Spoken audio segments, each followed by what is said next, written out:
Herkese merhabalar. YouTube kanalımıza hoş geldiniz. Sizlerle buluşmaktan çok mutluyum.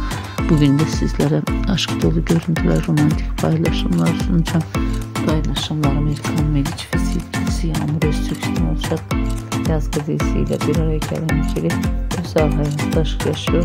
Sevgili olduğunu herkese duyuran çiftlerden muhteşem görüntüleri kanalımda izleyebilirsiniz. Benden bu kadar. Hoşça kalın arkadaşlar.